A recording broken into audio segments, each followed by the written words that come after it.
खुट्टाको जुत्ता खुट्टैमा सुहाउँछ शिरमा बस्नु प्रयास गर नत्र भरबटे भन्दा राम्रो कोही हुनेवाला छैन बुझिस् बरबटेले मार्यो मलाई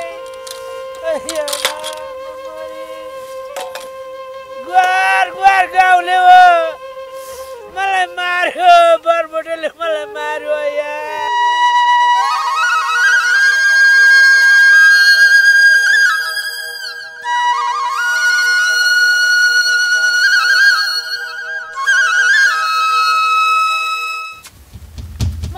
मौसमी हैन के भयो दिदी किन आत्तिनु भएको आमाले काजी साहबले त्यहाँ लडेर राखेको छ लौ न काजीले के गर्न लाग्यो फेरि मेरी आमालाई हे भगवान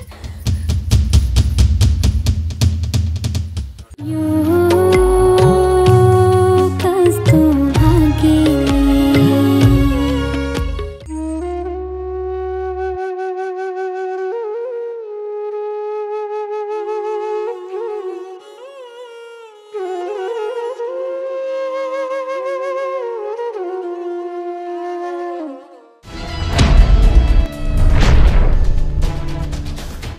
बरबटे काजीले साह्रै अन्याय गर्यो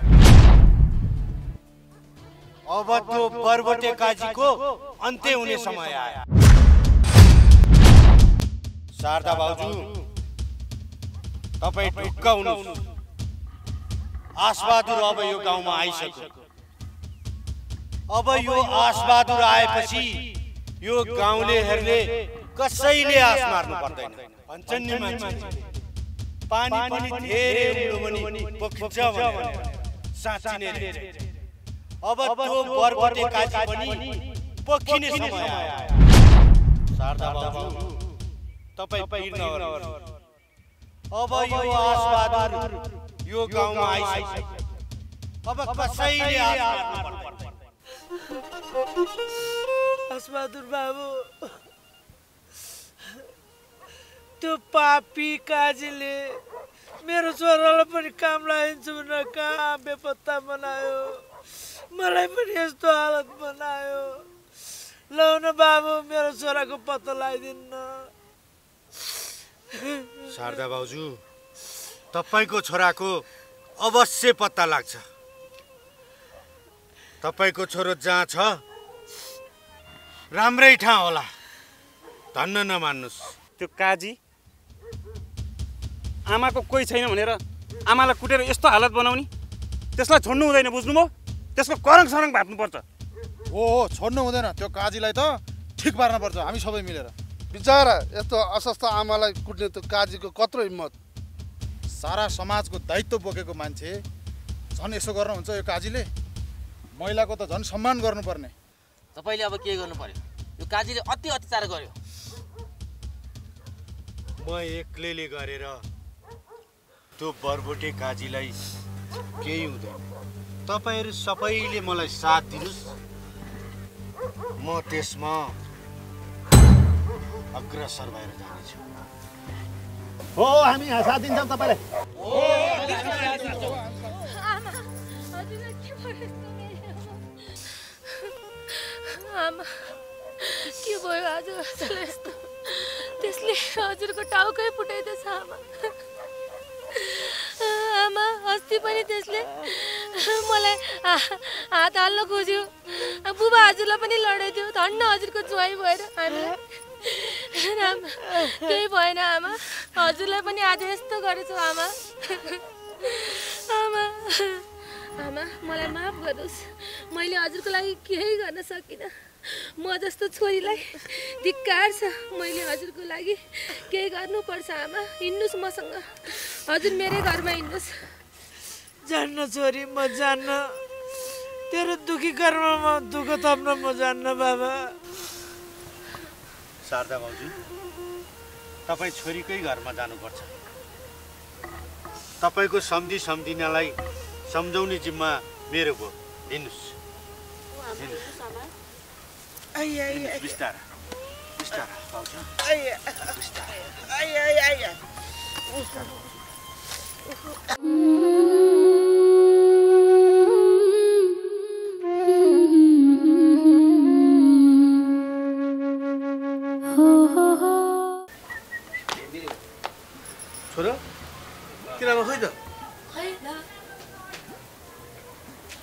कति हो म यतिकै हिँडेको बुवा उता हेर्नु त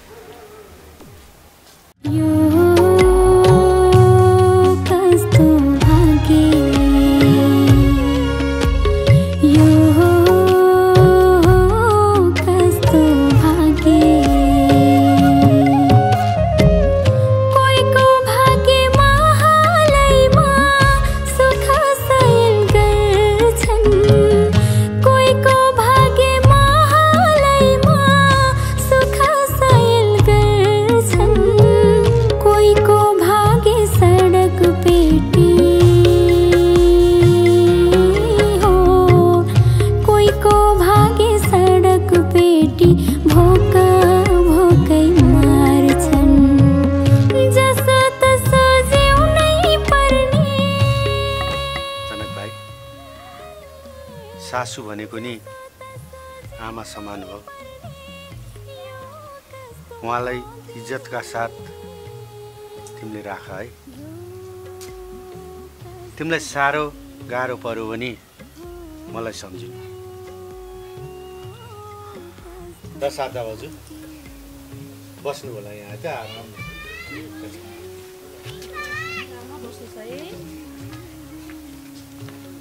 आमा मैले हजुरलाई कहिले इज्जत गर्न जानिनँ मैले हजुरलाई सधैँ अपमान गरेँ मैले हजुरलाई मात्र होइन हजुरको छोरीलाई पनि सधैँ अन्याय गरेँ मेरो आमाको कुरा सुनेर मैले जाँड काटेँ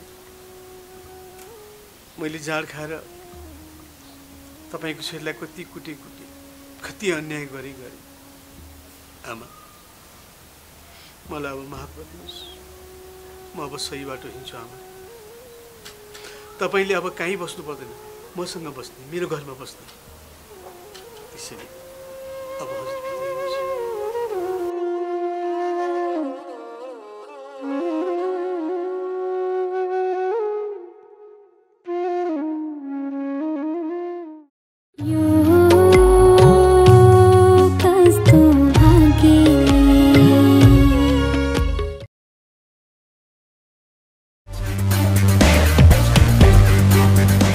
तपाईँ कहाँ गएर आउनुभएछ? ए म त्यहाँ तल पसलसम्म केही सामान लिनु थियो त्यही सामान लिएर आएँ कि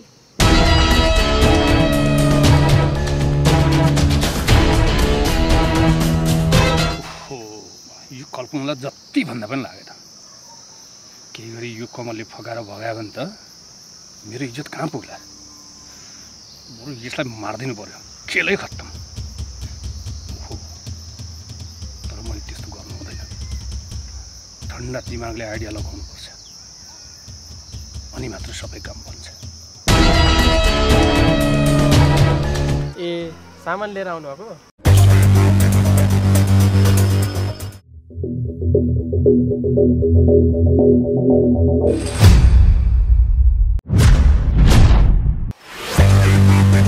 त्यो मेरो छोरी हो चिने छैन चिने छैन हजुर त्यो केटालाई त्यहाँबाट हटा हस् हजुर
सबै सत्यानाश भयो हजुरलाई सन्चो छैन क्या हो? के गरौँ अब हे भगवान्? सबभन्दा पहिला त्यो नाटक बन्द गर अनि भन तेरो आमा छोरी मेरो काल बनेर जन्मेका हो? हजुरले कस्तो कुरा गर्नु भएको? कस्तो अनि सस्तो होइन, मेरो भविष्य आगामी दिन र समाजमा रहेको मेरो प्रतिष्ठा धुलो पिठो भएको देख्दैछु।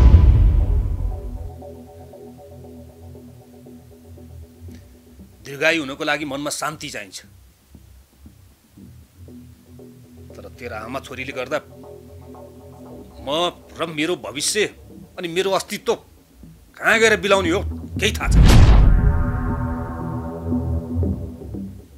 मैले त केही पनि बुझिनँ नि हजुर। बुझ्ने भए कि भए आफ्नो खानदानको इज्जत अनि छोरीको भविष्यको चिन्ता गर्थिस् होला, तर के हजुर? केही होइन, जा गएर आफ्नो काम गर। हजुर तरकारी सिद्धिया छ, म बजार गरेर लिएर आउँछु, त्यतिखेरसम्म हजुर फेरि सुन्नु त भन्दा अगाडि आइसक्छु।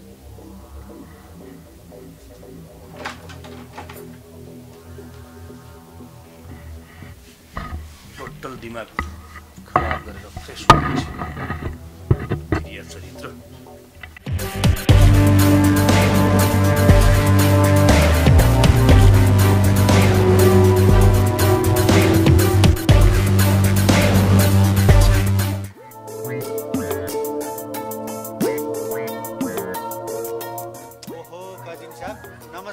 नमस्कार आसबहादुरजी।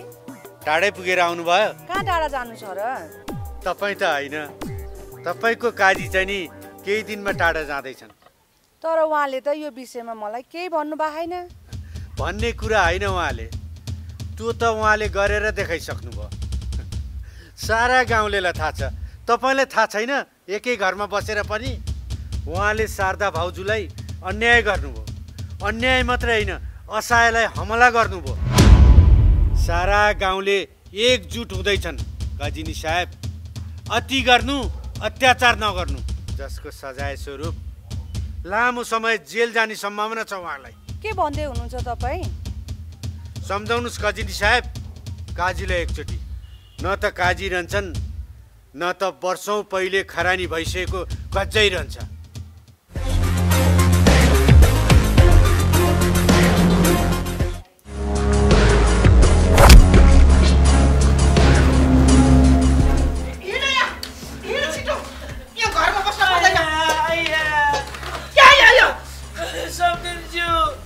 मेरो छोरी त आउन दिनु। तिम्रो छोरी आउन दिनु पर्ने भयो कि? गइहाल, त्यो नौटङ्की आयो भने अहिले रोक्छु फेरि। गइहाल। म कहाँ जानु भने? जाने हो जाने। यो दुनियाँभरको रसिन थन्क्याउने ठाउँ होइन यो। के फोहोरमाइले थन्क्याउने ठाउँ भन् ठाने? बाबा मरे। म कहाँ जान्छु? तपाईँहरूले मेरो आपत्त गर्नु। धेरै नाटक गर्नु पर्दैन, मलाई धेरै नाटक गर्नु पर्दैन। तिमीहरूको सन्तानलाई लाज लाग्दैन? जति भने पनि नहुने, जति भने नहुने। आफ्नो घर त सिद्धिया सत्यानाश गरेर मेरो घरमा आगोलाई सल्काउन आएको क्या? के सोचेछ मेरो घर? दुनियाँ यो के वृद्ध आश्रम भन्ने सोचेछ? गइहाल्ने यहाँबाट उठेर। होइन के हेरेर बसेको? जाऊ भने सुन्यो न? उठेर जाऊ। अहिले फेरि त्यो नौटङ्की बुहारी भनाउँदैछ नि, आयो भने फेरि यहाँ रोक्छ। यहाँ छिटो।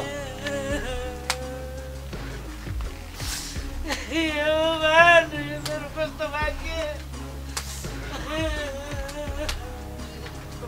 भाग्य यस्तो त हुन्छ नि, भाग्य बुद्धि हुनु पर्यो नि।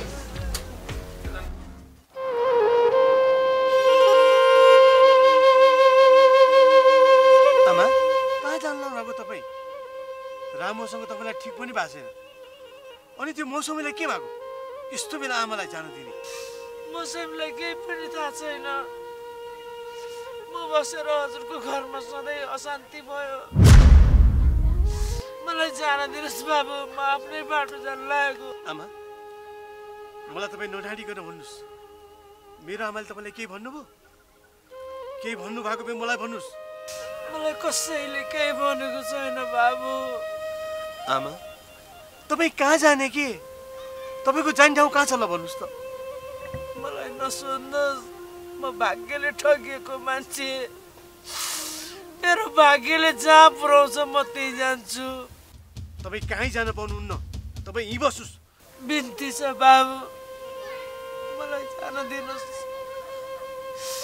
हजुरले मेरो छोरीलाई धेरै माया दिनुहोस्, कहिले पनि नरुवाउनुहोस्। म सधैँ सुखिरहनेछु। के भयो म घर आएर बुझाउँछु, तपाईँ नजानुहोस् है।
त्यस्तो अशक्त अपाङ्ग टाउको फुटे मान्छेलाई तिमीले घरबाट निकाल्ने होइन? तिम्रो मनमा अलिकति दयामाया भने छैन?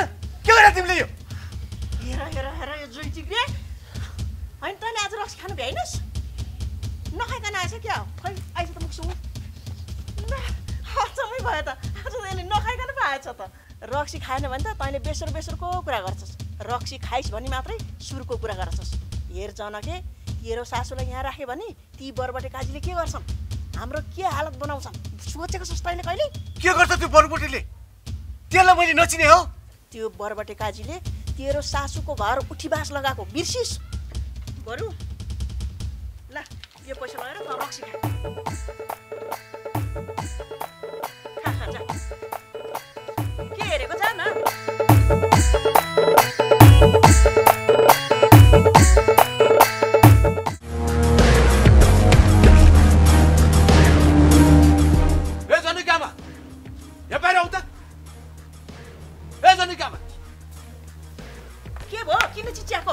आफ्नो छोरा भए पो के अरे माया लाग्छ। सौतेनी आमा छोरालाई पैसा दिदी जाँड खुवाउनु पैसा पठाउँदो रहेछ। छोरा बिगाने तै होस्, आफ्नो छोरा भए माया लाग्दैन त? सौतेनी आमा छोरालाई पैसा दिइकन जाँड खुवाउनु पठाउने।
बजार जाँदा आशा हजुरलाई भेटेको थिएँ। अनि के भयो त? के भने? हजुरले शारदा दिदीलाई साह्रै अन्याय गर्नुभयो अरे। मेरो विषयमा कसले नचाहिने कुरा गर्छ, नेगेटिभ कुरा गर्छ, त्यस्तैको सङ्गत गरेर अनि आफ्नो काम चाहिँ गर्दैन गर। हजुर त्यसै रिसाउनुहुन्छ। सुनेको कुरा सोध्या त हो नि मैले। तेरो आमा छोरीले आफ्नो जिम्मेवारी पुरा गरिदिएको भएदेखि आज मैले यो चिन्तै गर्नु पर्दैन। खाना खाने बेला पनि कर्कर कर्कर गरेछ। तै खा तेरो खाना।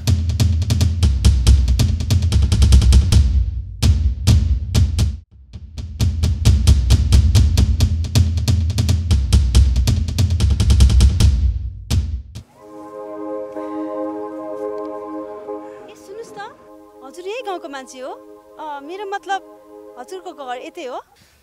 बोलेको गाउँमा किन नुन सर्किन्छौ नानी? त घरबार बिन भएको अनाथ हो। अनि तिमीलाई त यो गाउँमा पहिला कहिले पनि देखेको थिएन मैले। हो नि, म यो गाउँमा पहिलोपल्ट आएकी हुँ। हजुर सङ्गीतालाई चिन्नुहुन्छ? खोइ नानी, चिने जस्तो त लाग्दैन। को हुन् तिम्रो आफन्त हुन्? हो नि, आफन्त भएर नै खोज्दै हिँडेकी छु। धेरै वर्ष भइसक्यो उहाँलाई नभेटेको। खोइ थाहा भएन नानी। अनि तिमी कहाँबाट आएको? के काम गर्छौ? ए म एउटा सामाजिक संस्थामा काम गर्छु। हजुर जस्तै असहायहरूको सेवा गर्ने कोसिस गरिराखेको छु। ए हो र नानी। हजुर अनाथ भन्नुभएको होइन? म हजुरलाई मेरो तर्फबाट सक्ने सहयोग गर्नेछु। पहिला सङ्गीताको घर पत्ता लगाऊ।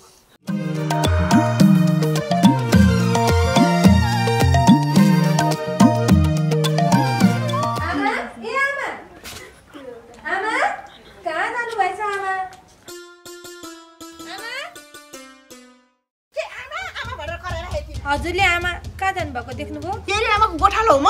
तेरो आमा कहाँ जान्छन्, के गर्छिन्?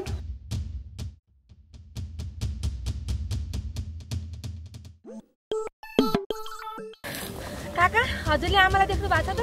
ल, के कुरा गरेकी तिमीले? आमाको राम्रोसँग स्याहार सुसार गर भनेर तिम्रै घरमा छोडेर हिँडेको होइन मैले? हुन त हो नि काका। बिहान सासू आमाले नाना भाती सरापेर आमालाई घरबाटै निकाल्दिनु भयो। आमा कहाँ जानुभयो का? आमा यो सब जड यो बरबटे काजीले गर्दाखेरि भएको हो।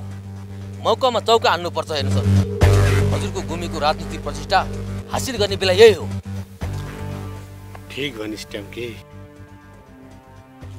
बरबटे काजी, अब तैँले तोरीको फुल देख्ने बेला।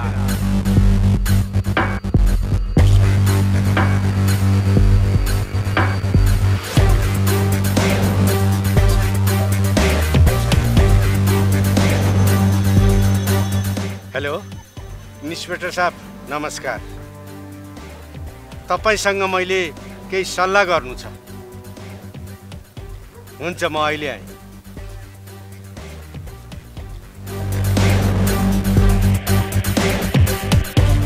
राजेश, तेरो व्यवसाय कस्तो चल्दैछ? पहिला लकडाउनले गर्दाखेरि अलिकति व्यवसाय चलेन का हिसाब। अब बिस्तारै राम्रो हुँदैछ। तपाईँको सामा ब्याज म समय भुक्तानी गर्नेछु। तपाईँ त्यो कुरामा ढुक्क भएर जानुको हिसाब, चिन्ता नलिनुहोस्। म यहाँ मेरो ऋणको समय ब्याजको हिसाब गर्न आएको होइन। अनि त्यो कमल के गर्दैछ? कमल तर काम गरिरहेछ होटलमा। एउटा कुरा याद राख, मैले तँलाई पहिले पनि भनेको थिएँ, खाना लाउन टन्न दे, जीवित राख। तर त्यसको खल्तीमा एक सुक्को पैसा पनि हुनु हुँदैन। फोन सम्पर्कबाट टाढै राख। हजुर कैसा? हुन त तँलाई भन्न जरुरी कुरा होइन, तर पनि एउटा कुरा बुझिराख, त्यसले बरबटे काजीको इज्जतसँग खेल्ने प्रयास गरेको छ। त्यसलाई के गर्नुपर्छ त्यो मलाई थाहा छ। फेरि पनि दोहोऱ्याएँ, एक सुक्को पैसा त्यसको खल्तीमा नहोस्।